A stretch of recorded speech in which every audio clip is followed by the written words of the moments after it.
75เอาบ่75ได้บ่75ได้บ่มันก็สิขุดง่ายอยู่ที่เนาะดินมันคุยอยู่ว้าวเทหมด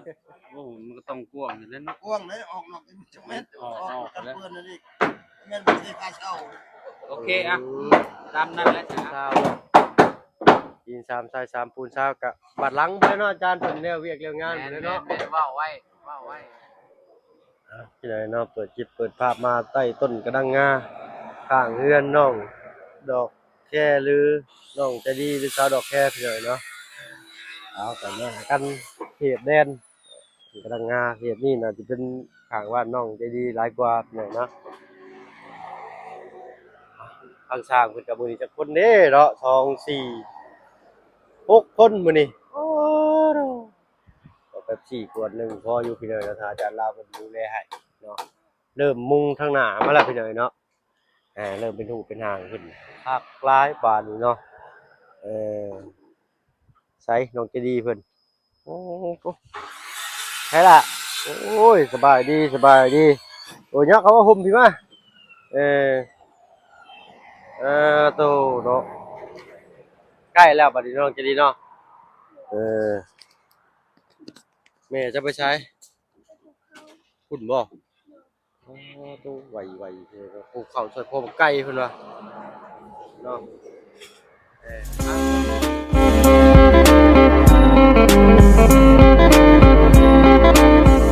สบายดีเนาะกับสบายดีใหญ่ใจดีกับเอฟซีเบิร์ดทุกการที่เข้ามาในช่องยูทูบก็เพิ่งได้ไลค์ขึ้นเก้าพี่เลยเนาะพอฝั่งไทยฝั่งลาวแล้วก็ฝั่งต่างประเทศยินดีต้อนรับเข้าสู่ช่องยูทูบก็เพิ่งได้ไลค์ขึ้นเก้าพี่เลยเนาะแต่คลิปเปิดภาพมากก็อยู่กับน้องใจดีเนาะทางนาบ่าวมีอยากมาแนะนำตื่มอีเนาะนี่แหละอย่าลืมเด้อล่ะเด้อนาบ่าวบอกเก็บทำความสะอาดไม่สะอาดนี่แหละแล้วหน่อยเพิ่นขึ้นนี่แล้วเพิ่นขึ้นหลังคาแล้วเนาะเพิ่นก็สิติดหน้าต่างเนาะแล้วก็คอยเก็บไปนำเจ้าก็ได้เด้อว่าแล้วเดี๋ยวปึ๊บแล้วเพิ่นสิได้ขึ้นได้บาดนี่ได้ขึ้นแล้วมันสิมานักมือเดียวได้บาดนี่เนาะมันสิมานักมือเดียวที่เจ้าก็สิพากันเฮ็ดได้บัดนี้เด้อเนาะก็เก็บไปเศษไม้นี่ก็เก็บไว้เอ่อเป็นบอร์ดนั่นแหละเนาะบ่ให้มันหกเนาะแต่ก็อยากได้รำตื้มนี่แหละเนาะเบิ่งสร้างถ้าคิดว่าได้พี่น้อยเนาะบ่เพิ่นก็ได้เนาะเดี๋ยวนี้น้องจะดีเปลี่ยนไปเรื่อยๆนี่ได้เนาะซึมๆเศร้าๆเนาะเว้าจานำแน่น้อยหนึงเนาะบ่เป็นหยังคอยเว้าเอาคอยบอกเอาเนาะล่ะเนาะมื้อเช้าได้ยังให้สร้างกินบ่ได้มีหยังกินเมื่อวานนี้ไปแม่น้องเลี้ยงว่าสิไปสอนฮ้อยไปกันไปกลับมาอีกไปสอนฮ้อยเมื่อวานไปสอนฮ้อยได้อยู่บ่เมื่อวานนี่ได้อยู่พอกินพูนทางอาจารย์มาแล้วพูนโอ้โตได้ตะปูมาโอ้ยสบายดีทางอาจารย์เนาะไปไสบาทนี่คอยได้คือคอยขึ้นได้เนาะเพิ่นวางเพิ่งไว้พอแห้งอีกเจ้าคักเนาะมื้อนี้ยังบ่ได้ขึ้นไปอยู่พี่น้องมื้อนี้ขึ้นไปแล้วบ่มื้อนี้นะเด้อจะขึ้นถึงเฮือนแล้วบ่ยังบ่ได้ขึ้นยังบ่ได้ขึ้นครับขึ้นแต่มื้อนั้นฮะขึ้นแต่มื้อนั้นขึ้นแต่มื้อนั้นพุ่นโอ้เนาะตอนแรงๆจะขึ้นอีกก็ได้เนาะตอนนี้ถึงสร้างเพิ่นยังเฮ็ดเวียกอยู่สร้างมาเอาคนเลยนี่นะ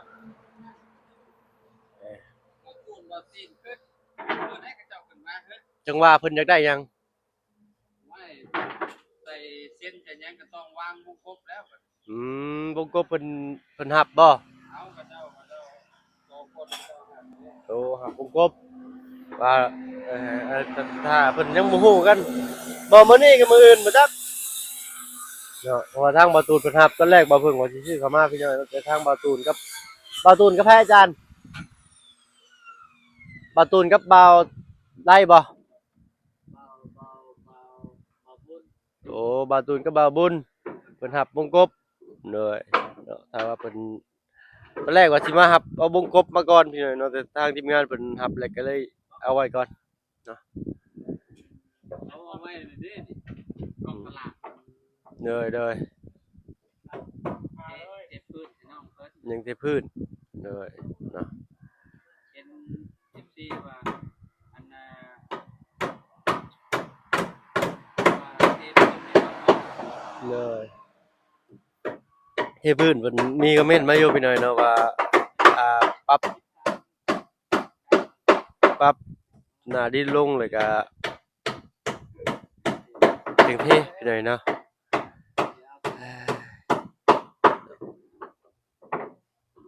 เอา ออกเส้นกันนะจบเส้น ถ้าว่าเทพื้นนี่ทราย3หิน3เอามาอย่างละ3เม็ดได้3เม็ดก้อน เด้อ มันก็เหลืออยู่เหลือก็สิเหลือบ่หลายปานใดดอกเหลืออยู่เม็ดก้อนนึง ประมาณนั้นแหละ เด้อเด้อ ดีๆมันส่วนมาที่มาไว้ที่ เด้อ เหลือกับนี้เลยคือทันใด อืม ได้เมื่อว่าเพิ่งลองไปถามเบิ่งราคาอันคูณอันเท่าใดอันนี้ ทราย อย่างละ3โอ้เด้อเด้อ เอาอย่างละ3มันสิเท่าใด อย่างละ3เม็ดก้อนหิน3ทราย3ปูนได้บัดนี้เนาะปูนแดง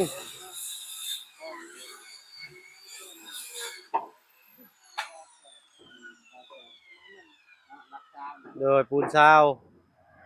นี่ละอย่างละ3 จะเล็กจะน้อย เด้อเด้อเอา ราคามันอยู่คูณราคาเราจะเอาราคาเท่าใด เด้อราคาอันค่าสร้างได้บัดนี้น้ำค่าสร้างเทพื้นนี่ ตอนนี้ เอา เพื่อว่าให้ช่างจันว่าเลย ใส่แก้นร้อยจะเป็นลาย โอ้มันการเนาะคะแนนมันเกินกับ ไว้แล้วเนาะ เท่มาแล้วสำใดสำยาเลยเนาะ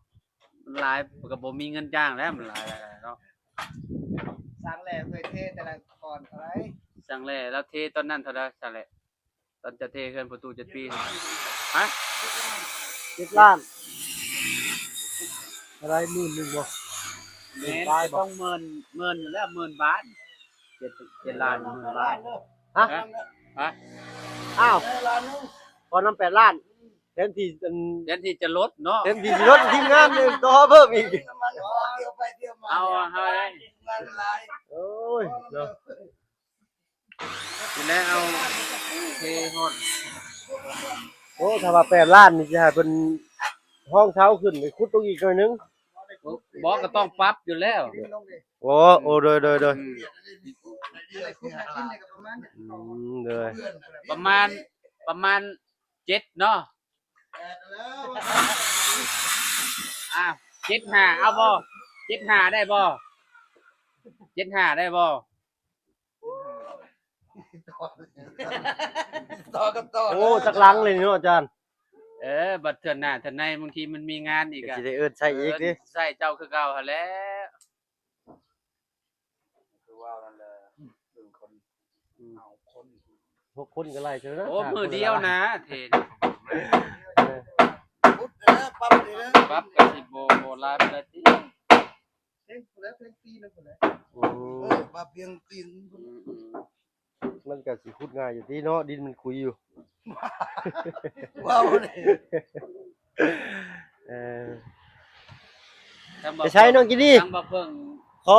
อรถน้ำพอสร้างได้บ่ ไปเอาอันนั้นก็ได้ เดี๋ยวค่อยจ่ายค่าสร้างก็ได้ คณะ ยินบ่ เลย เดี๋ยวค่อยจ่ายค่าสร้างก็ได้ ถ้าอาจารย์ก่อสร้างทางข่อยที่พื้นเนาะ จ่าย โด ค่าย โด สร้าย งให้8 ล้านเนาะโอ้ 7ล้าน 7 ล้านซะ 7ล้าน5ซะเอ้าพอนำเบิ่งแน่ร้านตาดำๆมานั่ง จาน กอด ซอย เกียร์อ กั ยู่ นเนาะเนาะ75เนาะได้บ่ได้แล้วก็เว้าได้คลิปบ่ได้นี่ นั่งดีทั้งยังนะ ฮะ ก็ตีมนะฮะแซนนะ มายับไปนั่งพุ่นนะอาจารย์เอานั่งลบมือเพิ่นดีเด้อย่านเพิ่นว่าสร้างแล้วเพิ่นแท้ความใกล้ชิด เดียวกับมันได้ข้าวข้ามกับยาวแล้วแล้ว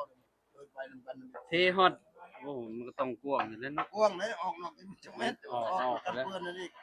แม่นบ่ได้ค่าเช่า โอเคอ่ะตามนั้นแล้วจ้ะครับ 8 ล้านติอาจารย์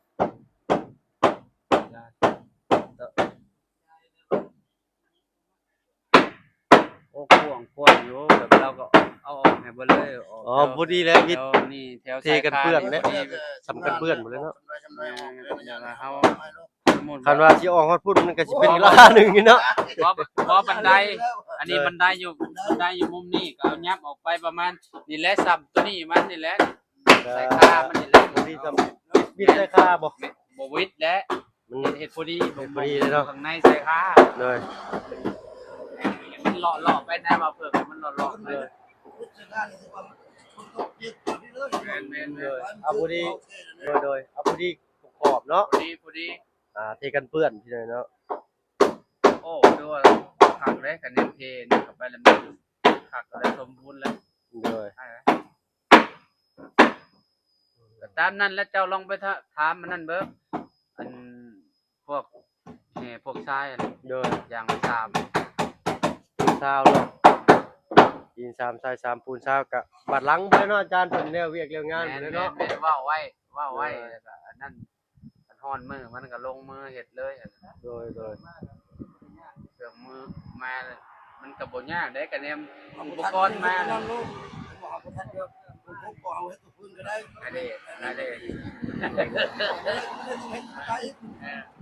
ย เพราะบันไดตัวเฮานั่นน่ะเฮ็ดแต่เบื้องเดียวเนาะนี่นะบันไดใช้ลูกติงที่เบื้องเดียวเนาะ แม่นเสร็จแต่เบิ่งเดียว สบายเฮาก่อนเลย แม่น พอทางเข้ามาบ่แห้งทางใช้เงิน ใส่แต่เบิ่งเดียวนั่นแหละใส่แต่ตักจับมานั่นแหละ ลูกตอกลูกติ่ง ได้ครับ อันซุมบะตูนว่าจะได้ซุมบะตูนเว้าบ่หรือว่าหับแต่วงกบกับมันนี่บ่ยังบ่ได้รวมกันเลยเด้อนี่คะแนนว่าบ่คะแนนว่าซุมเพิ่นบ่ได้อันนั้นเขาก็สิซื้อมาให้เจ้าเลยซื้อนี่พวกลูกตอกลูกติ่งมาให้เจ้าลูกติ่งใหญ่ลูกติ่งน้อยซื้อมาให้เบิดเลยแล้วพวกลูกติ่งน้อยแล้วนี่มีแต่ไล่เบิ่งว่าสิเบิดเท่าใดเดี๋ยวถามหมู่อีกก่อนเดี๋ยวส่งเบิ่งส่งถามในกลุ่มก่อน อันนั้นก็เจ้ายังบ่มีไฟแล้วก็ขอสิซื้อมาให้ คอยว่าบ่มื้อนี้กับมื้ออื่นแหละเพิ่นสิขึ้นมานะ ไปลมกันอีกคนนึงครับ แต่ว่าซื้อหินทรายมาป้าไว้วันดีคืนดีอยู่พี่ฝนตกดุน้ำไหลพัด แม่นบ่เพิ่ม นะพี่น้อยเนาะทางเฮาก็แนมเห็นจุดนี้นำแน่เนาะก็มีแต่สิเอาของเทิงก่อนเนาะอาจารย์เนาะ แม่นเอาทางนี้ให้มันแล้วครับ โดยแต่ว่าตัวลุมก่อนพัดย่านทางนั้นก็อยากเฮ็ดทั้งลุมก็อยากเฮ็ดทั้งเทิงก็อยากเฮ็ดฝนมาไหลทางหินทรายขอยไปเบิดบัดยากอีกบาดนี้หั่นนะ ทิ้ง เนาะ ด้านติ โดย แม่นแหละฝนมันสิตกเลยเด้นี่มันมาแล้วโอ้เย็นแล้วบัดนี้เนาะหลังจากที่อันนี้มุงแล้วโอ้สบายแล้วบัดนี้การเฮ็ดก็บ่ฮ้อนแดดแล้ว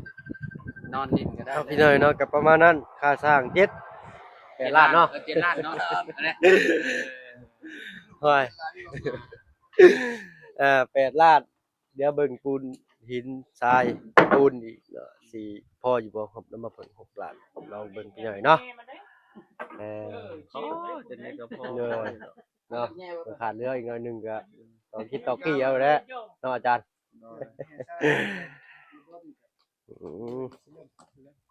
อืมหาจังได๋ก็ ไปถามเบิ่งบ่เพิ่ง เฮ็ดอยู่แล้วเนาะเทพื้นนั่นทางอาจารย์เพิ่นรับนั่นมีแต่ เฮ็ดเพราะว่า ให้ทางอ้ายเพิ่นขุดท่าเลยก็ได้แล้วแต่อ้ายเป็นสะดวก บอกมาแล้ว โดย ทางอ้ายเพิ่นบอกมาแล้วว่าเทพื้นให้น้องเพิ่นนำ โอเคอาจารย์โอ้คักๆเลยเนาะ โอเคอยู่แล้วเดี๋ยวสิแจ้ง ข้าวหรือเปล่าจ๊ะ เดี๋ยวสิแจ้งน้องเพิ่นตำราเนาะสวัสดีเด้อกินแล้วกินแล้วมาเมื่อกี้นี้ เนาะเลยข่อยที่สม ค่อย บูรณ์ พาวค่อยยันช่างเพิ่นจะ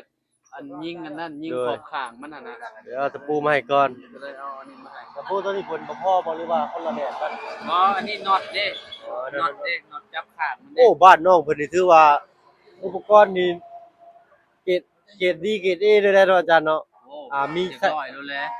ทันสมัยอีกใส่น็อตยิงเนาะบ้านอื่นส่วนมากจะตอกตะปูคือว่าอะไรบ้านอื่นก็บ่ค่อยมีไฟฟ้าแต่บางบ่อนก็ได้อย่างเช่นบ้านน้องสงกามีอยู่แต่ว่าเพิ่นใส่ตะปูตอกนี่นะ บ้านน้องเพิ่นนี่ถือว่าโชคดีเด้แบบว่าถึกช่วงจังหวะอัน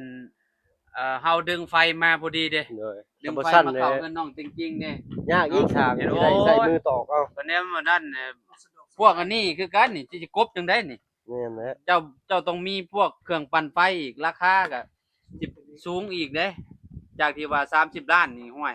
อัพขึ้นไปอีก อัพเท่าใดแล้วเจ้าเนาะโอ้โหแล้วเนาะว่าสิอัพเท่าใดไปสร้างแร่นี่ยันจาก5เว้าว่า50ล้านอยู่60ล้านเฮ้ยเนาะ เซลบ่ดิเซลเพิ่นบ่ดิ โอ้ยก็เว้าความจริงเนาะใช้เครื่องปั่นไฟเด้ ขอบคุณนะอาจารย์หลายๆขอบคุณทางอ้ายสร้างเด้อซั่นเด้อเนาะเอาเนาะใช้ต้องกินดิมานี่เบิ่งบาดนี่นะทางบ่าวสิบอกคือฟังนี่แหละคือบ่าวบอกเห็นบอกบาดนี่แหละเก็บเด้อเก็บไม้ต่อของตามนี่สมมุติว่ามื้ออื่นเด้ซะตะบ่าวให้เพิ่นลงมือขุดเอาบ่พื้นเออเนาะกับหนึ่งคือการเว้ามันติดในใจเลยเห็นบ่เวลาทีมงานเข้ามาก็เว้าโดยกับเพิ่นก็แหละเนาะอันนี้บ่าวบอกความหวังดีเด้อล่ะเด้อเนาะเออพี่น้อยเนาะก็มีคอมเมนต์มาอยู่เนาะว่าน้องใจดีเดี๋ยวนี้นิสัยคือเปลี่ยนไปเพิ่นว่าเนาะหรือว่าเป็นบางมื้อบ่พี่น้องเนาะจังได๋ก็ขอโทษขออภัยแทนน้องเพิ่นนำหลายๆเนาะถ้าว่าน้องเพิ่นเว้าว่าจะได้บ่สุภาพก็ขอโทษขออภัยแล้วน้องเพิ่นยังน้อยว่าซั่นซะเนาะเอ่อเพิ่นคอมเมนต์มาว่าน้องใจดีคือเปลี่ยนไปเพิ่นว่าเนาะการเว้าการจาก็คือเพิ่นว่าสินะแล้วมันบ่ดีในอนาคตว่าซั่นซะเนาะถ้าว่าเพิ่นก็จะขี้บอกน้องเพิ่นแนวใดใช้คำสอนแนวใดให้มันแบบถูกต้องที่สุดนะพี่น้อยเนาะฮู้อยู่บ่ล่ะว่าเจ้าของเว้าบ่คือเก่าการเว้านี่เฮาพยักหน้าซื่อๆนี่มันบ่นั่นบ่งามโดยอะไรบ่ล่ะเนาะยังพยักหน้าอยู่คันบอกเท่านี้ยังบ่จื้อพี่น้อยเนาะเอาก็จั่งใดก็สุดแล้วแต่น้องเพิ่นได้ซะเนาะอนาคตเป็นแนวใดเฮาก็อยู่ก็บ่ฮอดดอกอีกบ่ฮอดอีกเดือนดอกประมาณอาทิตย์กว่านี่ซุมอ้ายก็บ่อยู่แล้วเด้นี่น่ะเนาะอันใดถูกอันใดดีก็คิดเอาเฮ็ดเอาแหละบ่าวสอนตัวใดมันดีก็จื้อเอาเด้อล่ะเด้ออันใดบ่าวโอ้ยสอนไปทุกทีบ่จื้อก็อย่าก็แล้วแต่เจ้าเนาะอืมนี่ลืมแต่บ่าวบอกนี่เก็บไม้เด้อเนาะโอ้ยพุ่นน่ะคือใส่หมวกกันน็อกขับรถ เนาะจังซี่ต้องถือกฎมันเนาะพี่น้องเฮ็ดก่อสร้างต้องใส่หมวกกันน็อกเด้ตามหลักการนี่พี่น้องนะเพราะว่าย้านสิ่งของตกลงมาใส่เด้เนาะทางชาติมันได้หยังกินนี่ไปถามมันเบิ่งดูเนาะขาดเรือยังบ่พริกพริกนัวอยู่ไสก็แนะนำเพิ่นนำซีมเนาะพุ่นอ๋อเนาะได้หยังกินเด้เนาะพ่อน้องปูนาเพิ่นสดบวงบักใหญ่หนึงวะ อืมก็มีแต่ส่ำนั้นเด้อน้องเด้อเนาะถือเอาทางระบาดสิไปทางอื่นก่อนมีแต่นี่แหละสิเทพื้นให้เด้อเนาะไปเบิ่งอุปกรณ์ก่อนพี่น้อยเนาะปูนหิน3ทราย3ปูนซาวหน่อยเนาะปูนซาวเห็นบ่ก็ต้นหนึ่งเนาะเด้อต้นหนึ่งโอ้ตัวพี่น้อยเนาะเท่าไหร่สิบาทนี่ก็เด้อเนาะถ้าบ่เพิ่นก็สิไปลองถามเบิ่งก่อนร้านเพิ่นก็ปิดได้มื้อวานพี่น้อยมื้อจะมาปิดบ่จักกายมาบ่ได้สังเกตเบิ่งซ้ำพี่น้อยเนาะซั่นท่านน่ะบ่าวไปก่อนชื่อบ่ได้ว่าบอกฮะแล้วบ่าวบอกว่าได้แน่1คือการเว้าการจาเนาะ2คือการอ่อนน้อมถ่อมตนเนาะไปไสคือกันล่ะเนาะถ้าเราอ่อนน้อมถ่อมตนนี่บ่มีไผร้ายไผผิดไผเถียงกับเราซุมอ้ายก็บ่ได้ดีดอกแต่ซุมอ้ายไปนี่ซุมอ้ายบ่ได้เคยผิดเถียงกับผู้ใดเดะเนาะเออบ่เคยเห็นบ่น่ะบ่าวผิดเถียงกับไผบ่แถวนี้มาอยู่นี่2ปีเลยบ่เคยได้มีเรื่องมีราว1คือเฮาไปต่ำๆเฮาบ่ไปสูงโอดโอ้โอหังกับผู้ใดนั่นแหละเขาบ่ย้านเด้คนเก่งเขาย้านแต่คนดีเด้อชื่อคำน่ะบ่าวไว้เด้อคนเก่งอยู่ไสก็จ้างก็อย่าดอกเขาบ่เก่งเขาบ่ชนะเฮาดอกคันเฮาโดยเจ้าเขาย้านซ้ำบัดนี้เด้อชื่อบ่อีกอย่างหนึงน่ะบ่าวบอกหยังเฮ็ดหยังบัดนี้น่ะบ่าวบอกให้เฮ็ดหยังนำแน่หลายอย่าง แต่ว่าบ่เก็บไม้เพราะว่าอันทางสร้างเพิ่นสิ ก็เก็บ ได้อยู่ เพราะว่าถ้าตอนแรงๆก็ได้เนาะมันแดดมันบดพุ่นแหละเอาแล้วแต่น้องสะดวกก็แล้วกันเด้อน้องเด้อเพราะว่าทางสร้างเพิ่นอยากลงมือเฮ็ดลงมือขุดก็สิสะดวกสบายเพิ่นนะมันก็สิไวขึ้น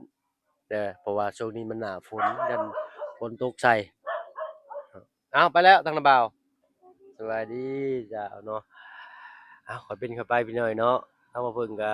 ขอตัวลำลาก่อนพี่น้อยเนาะพบกันคลิปหน้าเด้อพี่น้องเด้อเนาะอยู่ดีมีแรงเบิดสุขทุกคนเดี๋ยวมาชมช่อง YouTube บ่าวเพิ่นเผยหลายคือเก่าพี่น้อยเนาะไปแล้วพี่น้องสบายดีจ้า